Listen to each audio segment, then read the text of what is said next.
జిల్లాలో ప్రతి ఇంటికి మరుగుదొడ్లు ఉండాలని, అందుకు పూర్తిగా అధికారుల సేవలను ఉపయోగించుకోవాలని జిల్లా పరిషత్ చైర్మన్ నూకసాని బాలాజీ తెలియజేశారు. ప్రజల్లో దీనిపై అవగాహన కల్పించేందుకు కృషి చేస్తామన్నారు. ఇందుకోసం ప్రకాశం జిల్లాలోని 56 మండలాల నుంచి 112 గ్రామాలను ఎంపిక చేసి ఆ గ్రామాల్లో తొలుత ప్రతి ఇంటికి మరుగుదొడ్లు ఉండేలా చర్యలు తీసుకుంటున్నట్లు తెలిపారు. ప్రకాశం జిల్లా పరిషత్ కార్యాలయంలో చైర్మన్ నూకసాని బాలాజీ మీడియాతో మాట్లాడారు.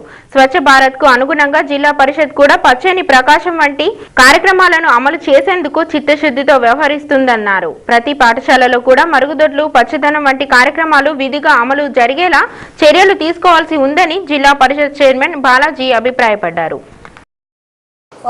112 గ్రామాల్లో 100% టాయిలెట్స్ ఒక నెల లోపు పూర్తి చేయాలని చెప్పడం జరిగింది. అంటే ఆ ప్రజలు ఎవరు కూడా బహిర్భూమికి బయటికి వెళ్ళకూడదు, టాయిలెట్స్ వాడుకోవాలి. అలా బయటికి వెళ్ళినందువలన పర్యావరణ సమస్యలు కావచ్చు, ఆరోగ్య సమస్యలు కావచ్చు, అనేకమైనటువంటి జబ్బులు వచ్చేటువంటి పరిస్థితి ఉంది. కనీసం ప్రజలు రోడ్ల వెంట నడవలేని పరిస్థితులు కూడా కనపడుతుంది. ఈ పరిస్థితుల్లో ఆరోగ్యాన్ని కాపాడుకుంటాను కానీ పర్యావరణాన్ని కాపాడటానికి కానీ అన్నిటి దృష్ట్యా టాయిలెట్స్ ఇళ్లలో కట్టుకొని వాడుకోవాలి. దానికి ప్రభుత్వం 12,000 రూపాయలు ఇస్తుంది.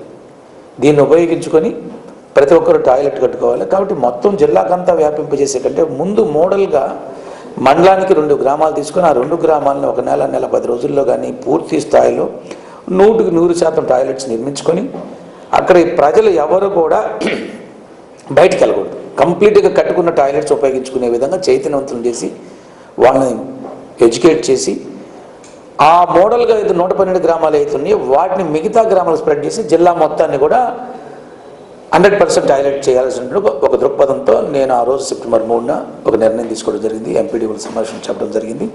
దానికి 112 గ్రామాలను కూడా ఐడెంటిఫై చేసి కొన్ని కార్యక్రమాలు చేయడం జరిగింది. ఇది కేంద్ర ప్రభుత్వం అక్టోబర్ 2 నాడు స్వచ్ఛ భారత్ పేరుతోటి ఇంకొక ప్రోగ్రాం సేమ్ ఇది